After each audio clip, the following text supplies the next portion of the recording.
പക്ഷെ അന്ന് ഞാനൊരു ആഗ്രഹം വെച്ച് തന്നെ എനിക്ക് അതിൻ്റെ ഉള്ളിൽ എങ്ങനെയായാലും പെങ്ങള് പ്രസവിച്ച സമയത്ത് ഉമ്മാക്ക് കഞ്ഞി വാങ്ങിക്കാനായിട്ട് ചെമ്മാട് എന്ന് പറഞ്ഞ സ്ഥലമുണ്ട് അവിടെ പത്തൂർ ഹോസ്പിറ്റൽ എന്ന് പറഞ്ഞ ഹോസ്പിറ്റലിലാണ്. അപ്പോൾ അവിടുന്ന് ഞാനൊരു ഷാലിമാർ റെസ്റ്റോറൻറ്റ് എന്ന് പറഞ്ഞ റെസ്റ്റോറൻറ്റിലേക്ക് കഞ്ഞി വാങ്ങിക്കാനായിട്ട് പോകുമ്പോൾ ആ സമയത്ത് അവിടെ ബുർജുൽ അറബിൻ്റെ ഒരു ഫോട്ടോ ഉണ്ടായിരുന്നു.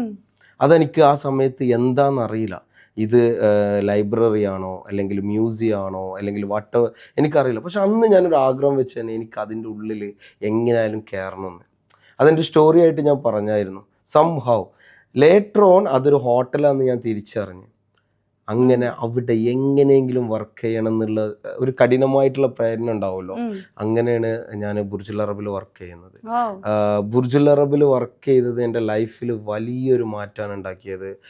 കാരണം ഓൾമോസ്റ്റ് ഞാൻ ആദ്യമായിട്ട് ഒരു സെലിബ്രിറ്റിയുടെ കൂടെ ഫോട്ടോ എടുക്കുന്നത് ധോനിയുടെ കൂടെയാണ്, മിസ്റ്റർ ധോനി. നമ്മളിപ്പോൾ തമിഴ്നാടാണെന്നുണ്ടെങ്കിൽ ഓൾമോസ്റ്റ് ഓൾ സ്റ്റാർ രജനി സാറാണെങ്കിൽ കമൽ സാറാണെന്നുണ്ടെങ്കിലും റഹ്മാൻ സാറാണെന്നുണ്ടെങ്കിൽ ഓൾമോസ്റ്റ് എല്ലാ സ്റ്റാർസിനെയും കാണാനുള്ള ഒരു അവസരം എനിക്ക് അവിടുന്ന് ഉണ്ടായിരുന്നു. ഇവിടുന്നാണെന്നുണ്ടെങ്കിൽ പറഞ്ഞാൽ വിശ്വസിക്കില്ല, ഈവൻ മെസ്സിയെ കാണാനുള്ള ചാൻസ് കിട്ടിയിട്ടുണ്ട്, റൊണാൾഡോയെ കാണാനുള്ള ചാൻസ് കിട്ടി. കാരണം വലിയ വലിയ ഇവൻറ്റ്സ് അവിടെ നടക്കുക. ഓൾമോസ്റ്റ് ഉണ്ട്. ഇപ്പോൾ